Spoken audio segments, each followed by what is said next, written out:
Hepinize merhaba arkadaşlar. Bugün sizinle ne yapıyoruz? Bugün sizinle bu arada videomuza ve kanalımıza hoş geldiniz. Bu arada abone ve like atmayı unutmayın. Ve beğenmeyi de unutmayın. Sizleri çok seviyorum. Haydi videoyu geçelim. Şimdi arkadaşlar burada aman dikkat edelim. Çünkü burada erkekse yani şimdi kız sesi oluyormuş ama kız olunca mesela ben bir tane video çekmiştim. Hepinize merhaba arkadaşlar. Bugün sizinle ne yapıyoruz? Bugün sizinle ses değiştirme şeyi yapıyormuşuz. Evet arkadaşlar, bu benim çektiğim videom. Şimdi arkadaşlar inanamazsınız. Bir dakika, reklam girdi. Ama şimdi kız olunca erkek de şey oluyormuş arkadaşlar. Aman dikkat edin bakın. Hepinize merhaba. Bir dakika. Ben nereden yapıyorum ya? Hepinize merhaba arkadaşlar. Bugün sizinle ne yapıyoruz? Bugün sizinle... Evet. Hepinize merhaba arkadaşlar. Bugün sizinle... Bir dakika. Ama gerçekten vardı arkadaşlar. Allah Allah. Şimdi niye yok ben onu anlamıyorum. Yani yine bakabilir miyim?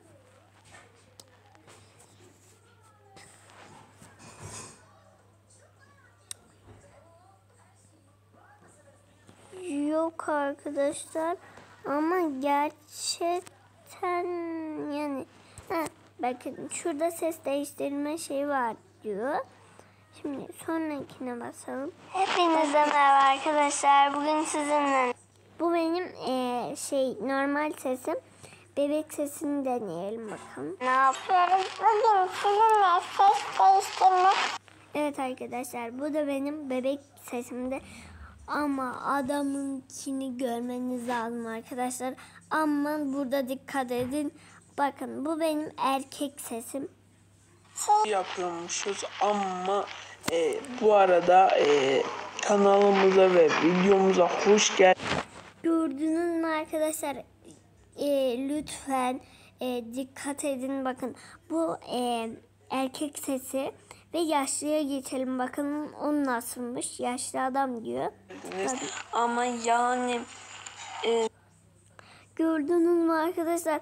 Yani ben bile şok. Yani burada video yükleme şeyi de varmış. Bakın. Ne diyeyim benim şimdi videom. Gördünüz mü arkadaşlar? Yani çok değişik, inanılmaz, çok eğlenceli bir de. Yok. Canavar. Ama şimdi arkadaşlar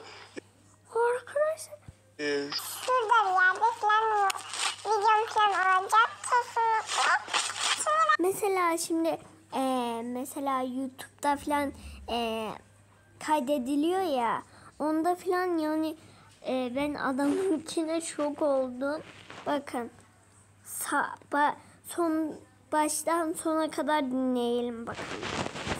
Hazır mıyız arkadaşlar? 1, 2, 3.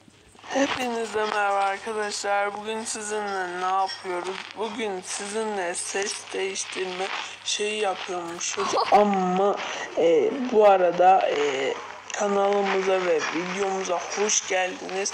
Ama yani ne diyeyim benim şimdi videom falan yok. Ama şimdi arkadaşlar şurada bir yerde falan yok. Videom falan olacak kesinlikle. Şimdi ben burada kapatıyorum. Kapattım. Hepinize merhaba. Arkadaşlar gördünüz mü? Neyse ben burada videoyu arkadaşlar ben burada videoyu kapatıyorum. Bay bay. Yarın kuzenim gelecek. Yani kuzenimle çekebiliriz. Görüşürüz. Bay bay. Bom.